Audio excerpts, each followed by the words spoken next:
اللہ کا نام لے کر جو بڑا مہربان نہایت رحم والا ہے۔ الف لام میم، اللہ جو معبود برحق ہے، اس کے سوا کوئی عبادت کے لائق نہیں، زندہ ہے، سب کو تھامنے والا۔ اس نے اے نبی تم پر سچی کتاب نازل کی جو پہلی آسمانی کتابوں کی تصدیق کرتی ہے، اور اسی نے تورات اور انجیل نازل کی تھی۔ یہ دو کتابیں اس نے پہلے نازل کی تھیں لوگوں کی ہدایت کے لیے، اور پھر قرآن جو حق اور باطل کو الگ الگ کر دینے والا ہے نازل کیا۔ جو لوگ اللہ کی آیتوں کا انکار کرتے ہیں ان کو سخت عذاب ہوگا، اور اللہ زبردست ہے، بدلہ لینے والا ہے۔ اللہ ایسا خبیر و بصیر ہے کہ کوئی چیز اس سے پوشیدہ نہیں، نہ زمین میں اور نہ آسمان میں۔ وہی تو ہے جو ماں کے پیٹ میں جیسی چاہتا ہے تمہاری صورتیں بناتا ہے، اس غالب حکمت والے کے سوا کوئی عبادت کے لائق نہیں۔ اے پیغمبر، وہی تو ہے جس نے تم پر یہ کتاب نازل کی جس کی بعض آیتیں محکم ہیں اور وہی اصل کتاب ہے، اور بعض دوسری متشابہ ہیں۔ تو جن لوگوں کے دلوں میں کجی ہے وہ متشابہات کا اتباع کرتے ہیں تاکہ فتنہ برپا کریں اور مراد اصلی کا پتہ لگائیں، حالانکہ مراد اصلی اللہ کے سوا کوئی نہیں جانتا۔ اور جو لوگ علم میں گہری نظر رکھتے ہیں وہ یہ کہتے ہیں کہ ہم ان پر ایمان لائے، یہ سب آیات ہمارے پروردگار کی طرف سے ہیں، اور نصیحت تو عقل مند ہی قبول کرتے ہیں۔ اے پروردگار، جب تو نے ہمیں ہدایت بخشی ہے تو اس کے بعد ہمارے دلوں میں کجی نہ پیدا کر دیجو، اور ہمیں اپنے ہاتھ سے رحمت عطا فرما، تو بڑا عطا فرمانے والا ہے۔ اے پروردگار، تو اس روز جس کے آنے میں کچھ بھی شک نہیں سب لوگوں کو اپنے حضور میں جمع کر لے گا، بے شک اللہ خلاف وعدہ نہیں کرتا۔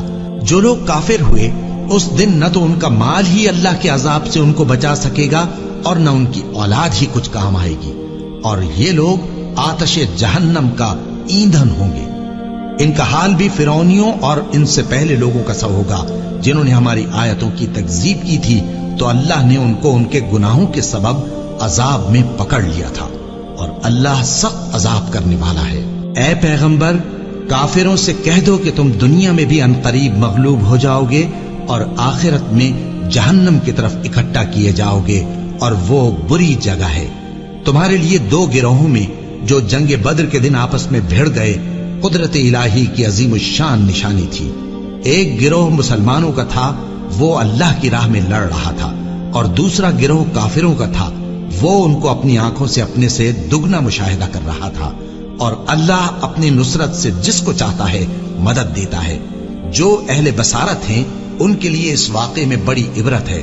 لوگوں کو ان کی خواہشوں کی چیزیں یعنی عورتیں اور بیٹے اور سونے اور چاندی کے بڑے بڑے ڈھیر اور نشان لگے ہوئے گھوڑے اور مویشی اور کھیتی بڑی زینت دار معلوم ہوتی ہیں، مگر یہ سب دنیا ہی کی زندگی کے سامان ہیں، اور اللہ کے پاس بہت اچھا ٹھکانہ ہے۔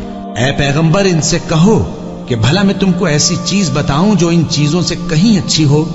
سنو، جو لوگ پرہیزگار ہیں ان کے لیے اللہ کے ہاں باغات بہشت ہیں جن کے نیچے نہریں بہ رہی ہیں، ان میں وہ ہمیشہ رہیں گے، اور پاکیزہ بیویاں ہیں، اور سب سے بڑھ کر اللہ کی خوشنودی۔ اور اللہ اپنے سب بندوں کو دیکھ رہا ہے جو اللہ سے التجا کرتے ہیں کہ اے پروردگار، ہم ایمان لے آئے سو ہم کو ہمارے گناہ معاف فرما اور ہم کو دوزخ کے عذاب سے محفوظ رکھ۔ یہ وہ لوگ ہیں جو مشکلات میں صبر کرتے اور سچ بولتے اور عبادت میں لگے رہتے اور نیکی میں خرچ کرتے اور اوقات سحر میں گناہوں کی معافی مانگا کرتے ہیں۔ اللہ تو اس بات کی گواہی دیتا ہے کہ اس کے سوا کوئی معبود نہیں، اس حال میں کہ وہ انصاف کا حاکم ہے، اور فرشتے اور علم والے بھی گواہی دیتے ہیں کہ اس غالب حکمت والے کے سوا کوئی